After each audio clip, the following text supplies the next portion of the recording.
The moment I stepped through the ballroom doors, 200 Navy SEALs rose to their feet so fast, their chairs scraped against the marble floor like gunfire. Conversations died mid-sentence.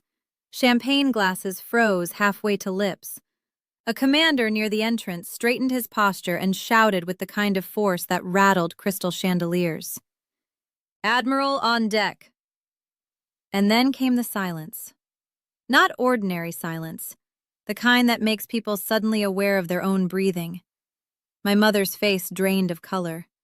My younger sister Melanie stood frozen beside her wedding cake, one hand still wrapped around her bouquet. And my father, the same man who had texted me less than 24 hours earlier, telling me nobody cared about my Navy career, looked at me like he was seeing a stranger. I wish I could tell you that moment felt good.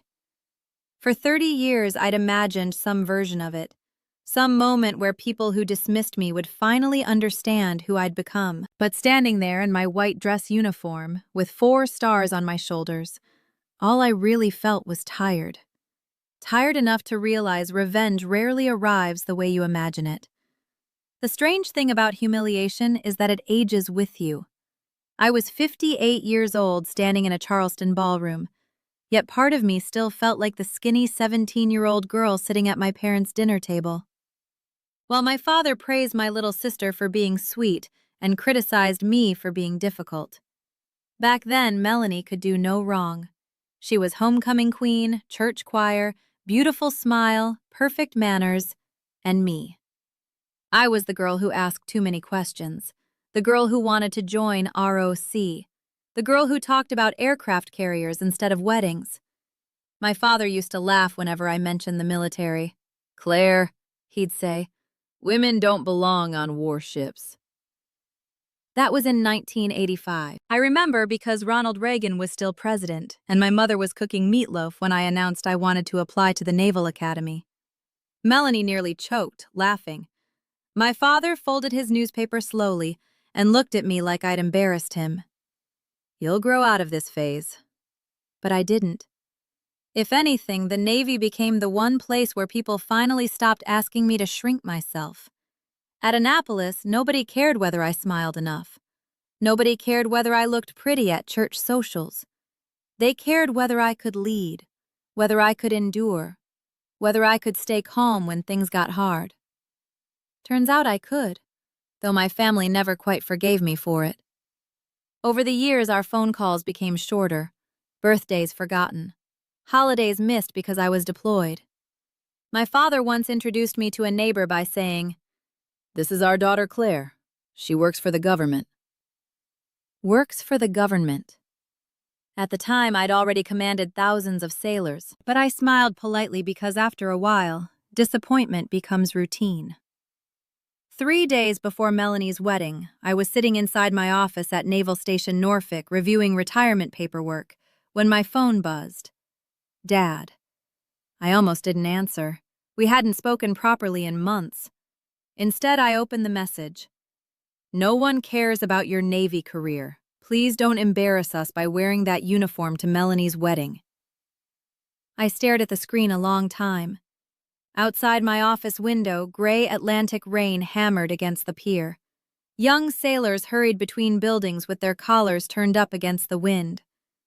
I remember feeling strangely hollow, not angry, not surprised, just tired. After all those years, my father still believed my service was something shameful, something attention-seeking. I set the phone down carefully. Then I laughed once, a quiet laugh, because by then I'd spent more than 3 decades making life-and-death decisions under pressure, and somehow a text message from an 80-year-old man still had the power to hurt me more than enemy fire ever had. That evening, I nearly decided not to go. I poured myself a glass of bourbon in my Norfolk townhouse and sat alone in the quiet. No husband, no children. That part of my life had slipped away somewhere between deployments and promotions. David, my ex-husband, used to say the Navy always came first. At the time, I denied it. Now I wasn't so sure. Around 9 o'clock, my phone rang again.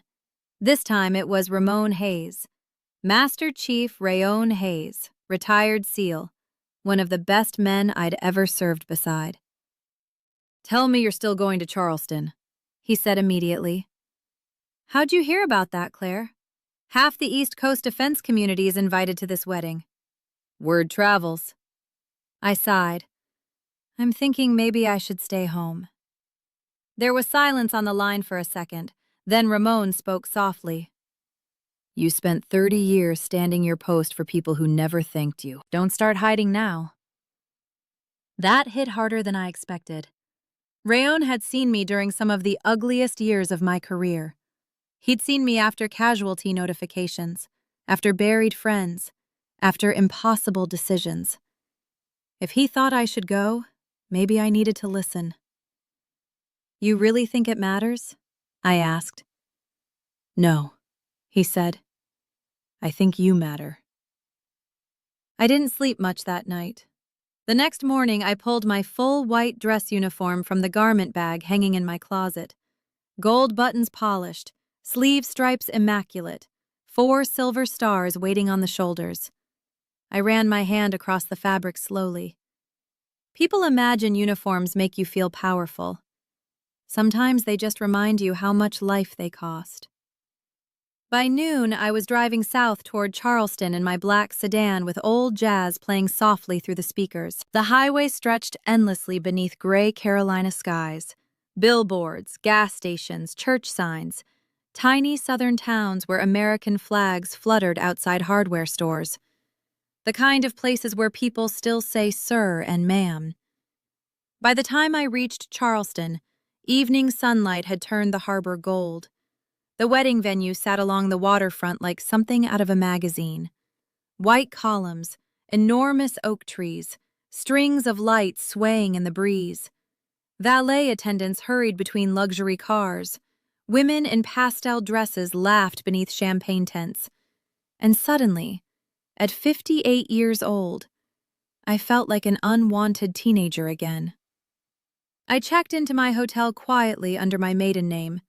The receptionist recognized me from television almost immediately, but was polite enough not to mention it loudly.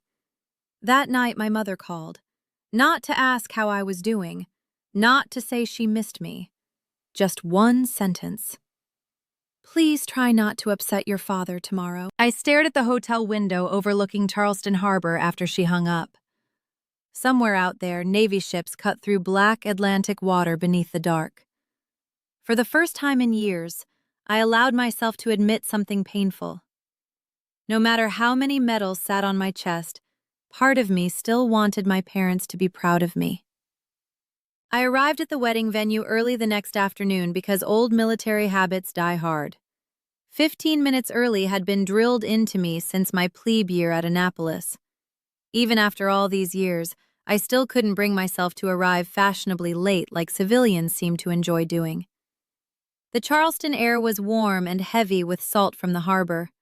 White folding chairs lined the lawn overlooking the water, and a string quartet played softly beneath enormous live oaks draped in Spanish moss. It was beautiful. Melanie always had a talent for beautiful things. Beautiful clothes, beautiful homes, beautiful friendships that looked effortless. Growing up, she could walk into a room and instantly belong there. I always felt like I was studying the room instead. A young valet opened my car door. The moment he saw the 4 stars on my shoulders, his expression changed completely. "Good afternoon, ma'am." His posture straightened automatically. I nodded politely and handed him the keys. The reaction wasn't unusual. Military people noticed details civilians overlooked, but the wedding guests gathered outside the venue barely looked at me at all. To them, I was simply an older woman in uniform, maybe a ceremonial escort, maybe somebody hired for the event. I carried myself quietly toward the entrance, heels clicking against the stone walkway. Then I saw my mother. Barbara Bennett stood near the reception tent, wearing a pale blue dress and pearls that had belonged to my grandmother. Her smile appeared instantly when she noticed me, but it never quite reached her eyes. "Oh, Claire," she said softly, glancing around nervously. "You really wore it?" I looked down at my uniform. Yes, Mom, I did. She stepped closer, lowering her voice. It's just, this day is supposed to be about Melanie. There it was. Same song, different decade. I kept my tone calm. I'm attending my sister's wedding. Respectfully. Yes, but people might misunderstand. I almost laughed. People misunderstand women in uniform all the time. But before I could answer, my father approached. Harold Bennett still carried himself like the high school football coach he'd once been. Even at 80, he moved with stiff authority, though age had curved his shoulders and softened his hair into thin silver. The moment his eyes landed on my uniform, his jaw tightened. You actually did it. Good to see you too, Dad. He ignored that. You couldn't let Melanie have one day. I stared at him in disbelief. I'm standing here quietly. You know exactly what you're doing, he muttered. That hurt more than I expected because the truth was, I had spent my entire adult life trying not to make my family uncomfortable with my success. I changed subjects during holidays, avoided discussing promotions, never corrected them when they minimized my career. And still, somehow, my existence felt offensive to them. My father leaned closer. You could have worn a normal dress. Normal? I'd heard that word my whole life. Why can't you be normal? Why can't you settle down? Why can't you stop trying to prove something? Before I could respond, Melanie appeared. She looked stunning in her wedding gown. For a moment, I saw the little girl who used to follow me around the backyard when we were children. Her expression softened when she hugged me. I'm glad you came. I wouldn't miss it. Then she stepped back and awkwardness returned to her face. Can I ask you something? Of course. She hesitated. Would you maybe consider taking off some of the medals during the reception? I blinked slowly. The medals? They just draw attention. I looked at my little sister standing there in diamonds and lace, still afraid of sharing space with me after all these years.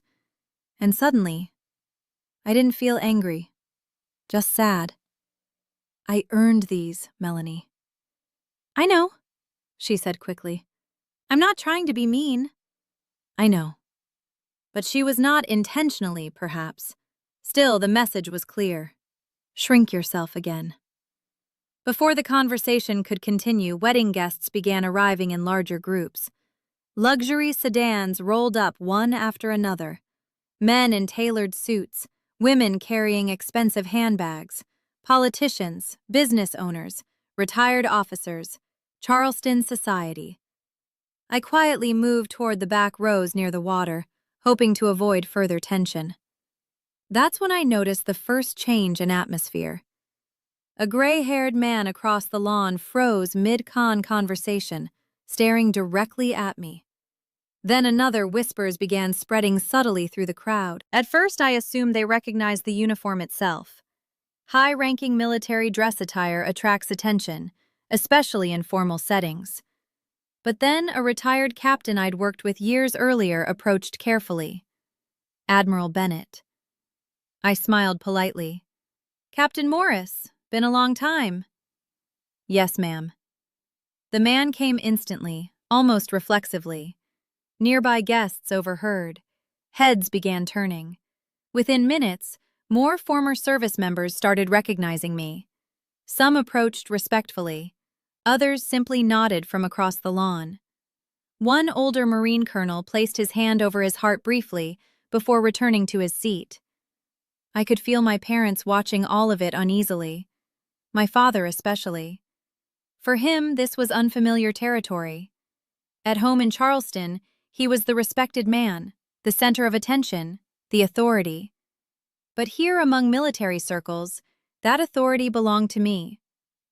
The ceremony itself began beautifully enough. Sunlight danced across the harbor while vows were exchanged beneath white roses. I stayed quiet in the back row, clapped politely, smiled when appropriate, tried not to think about how emotionally exhausting the afternoon already felt. Afterward, guests moved into the grand ballroom for the reception. Crystal chandeliers hung from high ceilings. Servers carried trays of champagne. A jazz band played old standards near the dance floor. I deliberately chose a small table near the rear corner of the room. Far from the family, far from attention. Or so I thought. A few minutes later, a young Navy lieutenant approached my table nervously. "Excuse me, ma'am." "Yes?" "I just wanted to say it's an honor to meet you."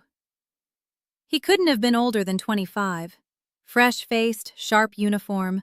Probably reminded me of myself once. "Thank you, Lieutenant. My father served under you in Afghanistan." That caught me off guard. "What's his name?" "Senior Chief Daniel Mercer." I smiled immediately. "Mercer survived because of your evacuation order," the lieutenant said quietly. My family never forgot that. Emotion tightened unexpectedly in my chest. Before I could answer, another officer approached, then another. Across the ballroom, I noticed groups of military guests beginning to notice the gathering around my table. Recognition spread visibly now. A retired SEAL commander near the entrance suddenly stood upright. His eyes widened, and then everything changed. Chairs scraped backward across marble floors, one after another, then dozens more, until 200 hardened SEALs rose to their feet all at once. The sound hit first. Not voices, not applause, just the violent scrape of chairs against marble, as 200 men rose at the exact same moment. Every instinct inside me immediately recognized military discipline at work. The ballroom froze. Conversation stopped so abruptly that even the jazz band faltered into silence mid-ong. I remained seated for half a second, stunned. Then a commander near the ballroom entrance squared his shoulders and bellowed with the kind of authority that once carried across aircraft carrier flight decks. "Admiral on deck." Every military guest snapped to attention. Some civilians stood awkwardly without understanding why. Others simply stared. I slowly rose from my chair. The room became utterly silent. I'd heard that command thousands of times in my life, on ships, at ceremonies, during inspections, in war zones where rank and order meant survival. But hearing it there in my sister's Charleston wedding reception, while my parents stood speechless 20 feet away, felt surreal. For one strange moment, it was as though my two separate lives had collided. The daughter who was never enough, and the admiral who commanded fleets. The commander nearest me held his salute. "Permission to speak freely, ma'am." A faint smile tugged at my mouth despite myself. "You always did anyway, Commander." A few quiet laughs rippled through the military crowd, easing the tension slightly. Then I recognized him fully. Commander Nate Holloway, former SEAL team leader. Last time I'd seen him was overseas nearly 15 years earlier, after a disastrous extraction operation in Kandahar. His hair was grayer now, face older, but his eyes carried the same sharp steadiness. "It's good to see you, Admiral Bennett," he said quietly. "You too, Nate." Behind him stood row after row of current and former SEALs officers, chiefs, enlisted sailors, Marines, and defense personnel. Some I recognized immediately. Others had aged enough that I needed a second glance. Yet every face carried the same expression. Respect. Real respect. Not the shallow kind people show powerful individuals because they want something. This was different. This came from shared hardship, shared sacrifice. Across the ballroom, I finally looked toward my parents. My mother's hand covered her mouth. My father stood perfectly still beside her, his face pale beneath the ballroom lights. He looked genuinely confused, as though he couldn't reconcile the daughter he'd spent decades dismissing with the reaction unfolding around him. Melanie looked overwhelmed, more than angry now. The groom, Ethan, leaned toward her, whispering something urgently while glancing at me with obvious astonishment. Then an older man approached through the crowd. Tall, silver-haired, expensive navy suit. I recognized him immediately. Thomas Whitaker, former Navy officer turned defense executive worth more money than most small towns. Also Ethan's father. He stopped directly in front of me and extended his hand warmly. "Admiral Bennett," he said. "I had no idea you were Mellon's sister." "That makes two of us," I answered before I could stop myself. To my surprise, Whitaker laughed softly. "Well," he said, "this explains why half the military guests suddenly forgot there's a wedding happening." Even I smiled at that. Whitaker turned toward the room. "For those of you civilians wondering what's happening," he announced calmly, "you're looking at Rear Admiral Claire Bennett, one of the most respected operational leaders this country's produced in the last 20 years. Murmurs spread immediately. I felt my stomach tighten. I never enjoyed public praise. After enough years and leadership attention becomes exhausting. But there was no stopping it now. A retired SEAL near the back raised his glass. "She brought our boys home." Another voice answered, "Damn right she did." Then another, "Saved my unit in Helmand." A man I barely recognized stepped forward slowly. His left leg carried a noticeable limp. When he spoke, emotion roughened his voice. "You wrote letters to every one of our families after Red River." The room quieted again. I remembered him then. Chief Petty Officer Marcus Dean. We'd lost 4 men during Operation Red River. Worst night of my career. Dean stopped directly in front of me. "You sat with my wife for 6 hours after they told us Tommy didn't make it," he said quietly. "Most commanders send paperwork. You stayed." I swallowed hard. Some memories never loosen their grip. "That's what leaders are supposed to do," I answered softly. "No, ma'am," Dean replied. "That's what good people do." For a moment, I couldn't speak. Around us, even civilians seemed moved now. The room no longer felt judgmental, it felt human. And strangely enough, that made everything harder, because standing there, surrounded by all that respect, all I could think about was how badly I'd wanted even a fraction of it from my own family. Whitaker gently motioned toward the head table. "Admiral, would you honor us by joining the family seating?" Before I could answer, my father finally found his voice. "Yes," he said quickly. "Of course she should sit with family." The sudden change almost made me laugh. 2 hours earlier, he'd wanted me invisible. Now he looked desperate to claim me publicly. I walked toward the head table slowly. Guests parted instinctively to make room. Some shook my hand. Others thanked me for my service. One elderly woman touched my arm and whispered, "My grandson made it home because of women like you." I thanked her quietly. When I finally reached the table, my father wouldn't meet my eyes. My mother looked emotional enough to cry. Melanie stared at me carefully, not with jealousy anymore. Something closer to confusion, as if she'd suddenly realized she never actually knew me. Dinner resumed awkwardly. Conversation slowly returned, but the energy in the ballroom had changed permanently. Now people approached our table constantly. Military officers, business leaders, politicians, all wanting to speak with me. My father sat quietly through most of it, listening while strangers described accomplishments he'd never bothered learning about. At one point, an older senator shook my hand firmly. "Your Gulf evacuation strategy saved American lives," he said. "Washington still talks about that operation." My father looked at me sharply. "You planned military evacuations?" I nodded once. "Yes, Dad." He stared down at the tablecloth. Finally, almost quietly enough to miss, he asked, "Why didn't you ever tell us you were this important?" That question landed harder than any insult ever had. I looked at the man who'd spent 30 years reducing my entire life to works for the government. Then I answered honestly, "You never wanted to know." He opened his mouth, then closed it again. For the first time in my entire life, my father had absolutely nothing to say. After dinner, the reception finally settled back into something resembling a normal wedding.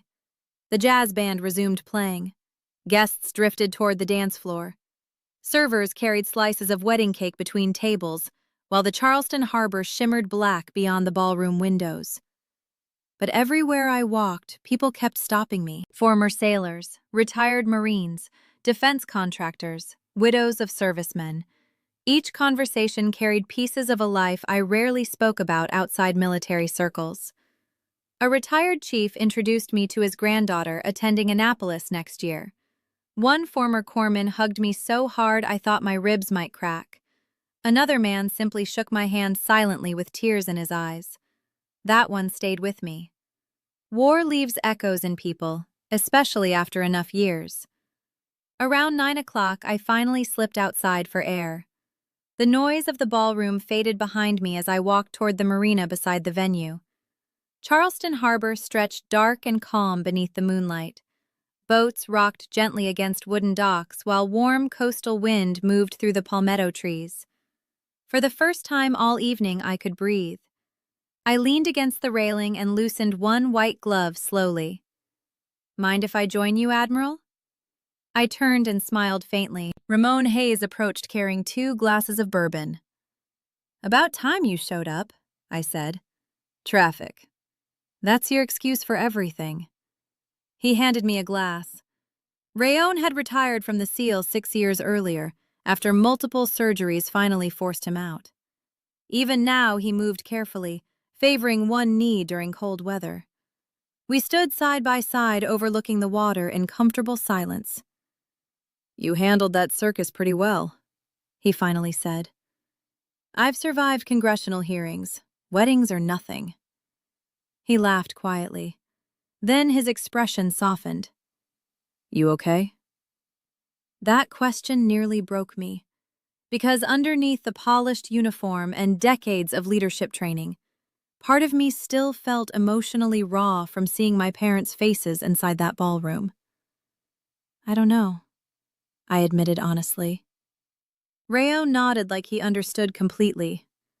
"That's the trouble with family," he said. "Strangers can wound you. Family can convince you the wound belongs there." I stared across the harbor lights. You know the ridiculous part? I'm 58 years old and I still wanted my father to look proud of me. That never goes away. Number nope? He took a sip of bourbon. My old man hugged me once in his entire life. I remember the date better than my wedding anniversary. I laughed softly at that. Then footsteps approached behind us. I turned, expecting another guest. Instead, it was Melanie, still in her wedding gown, still carrying that careful expression people wear when approaching emotional landmines. "I hope I'm not interrupting." Rayon immediately stepped back politely. "I'll give you ladies a minute." Once he disappeared toward the ballroom, Melanie joined me at the railing. For a while, neither of us spoke. Finally, she exhaled slowly. "I owe you an apology." I remained quiet. "When I asked you to remove your medals," she looked down. "That was wrong. It wasn't about the medals." "No," she admitted it wasn't. The harbor wind moved loose strands of hair across her face. "You know what's awful?" she said quietly. "I spent most of my life thinking Mom and Dad loved me more because I was somehow better than you." I looked at her carefully. "But tonight I realized something." "What?" "They never understood you enough to appreciate you." That hurt because it was true. Melanie's eyes glistened. "You were always the brave one, Claire." I almost smiled. "You say that now." "No, I should have said it years ago." She leaned both hands against the railing beside me. "When you left for Annapolis, Mom cried for a week. Dad kept saying you'd fail and come home." "I remember." But every promotion you got after that. She shook her head slowly. It scared them. Why? Because you became someone bigger than the life they understood. I looked out toward the dark Atlantic beyond the harbor. Maybe she was right. Small-town Southern families sometimes know how to celebrate familiar success. Marriage, children, local respectability, but ambition that carries someone far away can feel threatening, especially when it changes the family structure itself. Melanie touched my arm gently. For what it's worth, she whispered, I was always proud to tell people my sister was in the Navy.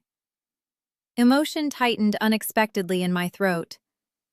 Thank you. We stood together quietly after that. For the first time in decades, the competition between us felt gone. Not healed completely, but softened. Then my mother appeared outside the ballroom doors. Her mascara had smudged slightly. She looked smaller somehow. Older Claire, she said softly. Could we talk? Melanie squeezed my hand once before walking away. My mother approached carefully, like she feared I might disappear if she moved too quickly.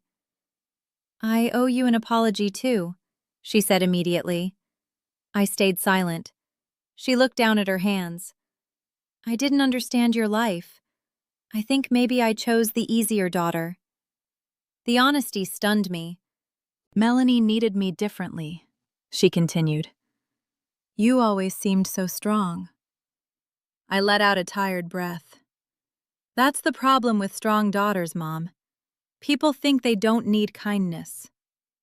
Tears filled her eyes instantly. I never meant to hurt you. But you did. I know. For a moment, neither of us spoke. Then she surprised me completely. I used to keep newspaper clippings about your promotions, she admitted quietly. Your father didn't know. I stared at her. What? They're in my dresser drawer at home. That image nearly shattered me. My mother secretly saving pieces of my life while pretending indifference for years. Why do families do this to each other? Why do people who love one another waste so much time withholding it?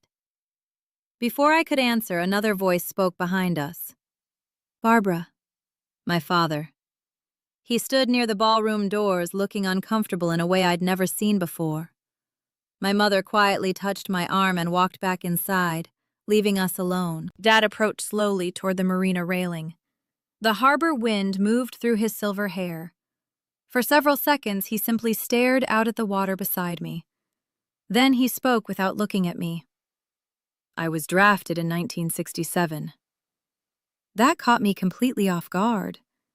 You never told me that. No. His jaw tightened. Because your grandfather made some calls. Kept me from serving. I frowned slightly. Dad swallowed hard. I spent my whole life pretending that didn't bother me. And suddenly pieces began fitting together. My father kept staring out across Charleston Harbor like the answer to his entire life might be floating somewhere in the dark water. For a long moment, neither of us spoke. Then he laughed once. Not happily, more like a man finally exhausted from carrying something too heavy for too long. Your grandfather knew people, he said quietly. Important people. County judges, politicians, men who owed favors. The wind moved softly against the marina docks beneath us. When my draft notice came, he paused. He made sure I never went to Vietnam. I studied him carefully. Growing up, my father had always carried himself like the toughest man in any room, confident, certain, loud when necessary. But standing there now, he looked smaller somehow, human. I always told people I had a knee problem, he continued. Truth is, I was healthy as a horse. I didn't interrupt. Back then, I convinced myself I was lucky. He swallowed. Then boys I grew up with started coming home in boxes. Pain roughened his voice on the last word. My best friend, Tommy Walker, died outside Da Nang in '68. We played football together since middle school. He rubbed his hands together slowly. I remember standing at his funeral while everybody called him a hero.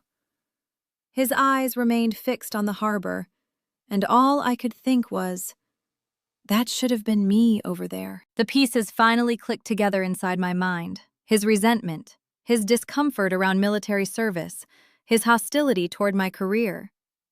It had never truly been about me. It was shame, a lifetime of it. I spent 40 years trying not to think about Vietnam, he admitted quietly. Then my daughter joins the Navy and becomes everything I was too scared to become myself. I let out a slow breath. You could have told me how he snapped suddenly. How exactly was I supposed to say that? The old temper flashed briefly before fading again. I didn't even know how to admit it to myself. Silence settled between us. Somewhere behind us, inside the ballroom, guests laughed while the band played old Frank Sinatra songs. Normal life continuing. Meanwhile, my father stood unraveling decades of buried guilt beside a dark marina. I thought if I minimized your career, he whispered, maybe I wouldn't feel so ashamed of mine. That one hurt. Not because it was cruel, because it was honest. I leaned both hands against the railing. You know what's strange, Dad? What? I spent my entire life thinking you were disappointed in me. He looked at me finally then. Deep regret filled his face. Claire, he said quietly, I never stopped being proud of you. The words hit me so hard I nearly looked away, because they arrived about 30 years too late. You had a funny way of showing it. I know. He nodded immediately. I know that now. For a moment, I saw not the intimidating father from my childhood, but simply an old man carrying regrets he could no longer outrun. Age does that to people. Eventually, life strips away enough pride that honesty becomes easier than pretending. Dad cleared his throat roughly. When you left for Annapolis, I told everybody you'd quit after one semester. I smiled faintly. I remember, but every time you proved me wrong. He shook his head slowly. I'd secretly brag about you at work. I blinked. What? Oh, I never told you. He gave a weak laugh, but I kept your newspaper articles in my desk drawer. Emotion caught unexpectedly in my chest. All those years. All those wasted years. I didn't understand your world, he admitted. Truth is, I think it scared me. I stared out at the water again. When I commanded my first destroyer, I said softly, I was terrified every single day for 6 months. Dad looked surprised. You? Yes, me. You never looked scared. That's leadership. A small smile touched his face for the first time all evening. Then he asked quietly, Did it cost you a lot, the Navy? That question carried more compassion than anything he'd asked me in years. I thought about David, the miscarriage during deployment, missed anniversaries, buried friends, the loneliness of command. Yes, I answered honestly. It cost a lot. Dad nodded slowly like he finally understood something important. You know, he said, your mother used to sit by the television during Desert Storm waiting for updates. Pretended she wasn't worried. He smiled faintly, but every time your name came on screen, she'd cry afterward. I looked down at my white gloves resting against the railing. Families are complicated creatures. Sometimes love hides beneath layers of fear, pride, resentment, and misunderstanding until nobody remembers how to express it properly anymore.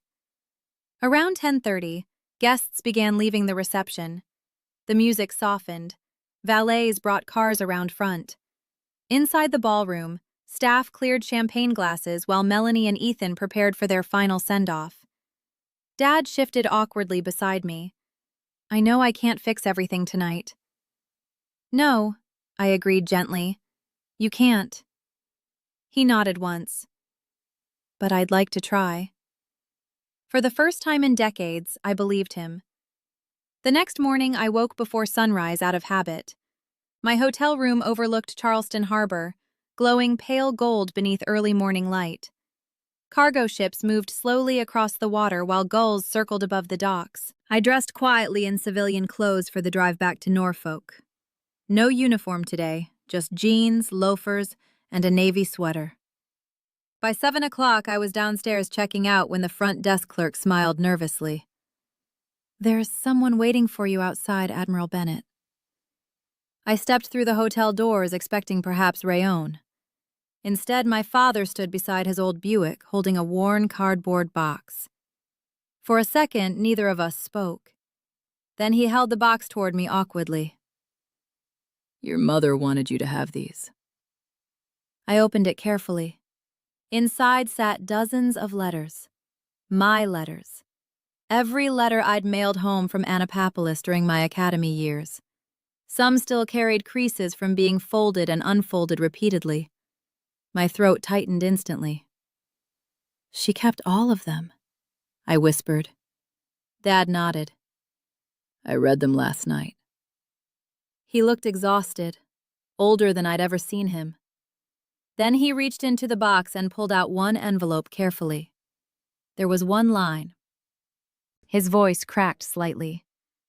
One line I can't stop thinking about. He handed me the letter. I recognized my own 18-year-old handwriting immediately. Dad swallowed hard. "You wrote." He paused. "I hope someday Dad will finally be proud of me." Emotion hit both of us at once. His eyes reened visibly. "I was proud the whole time," he said quietly. "I just didn't know how to say it." I looked at the old man standing before me. And for the first time in my life, I believed him.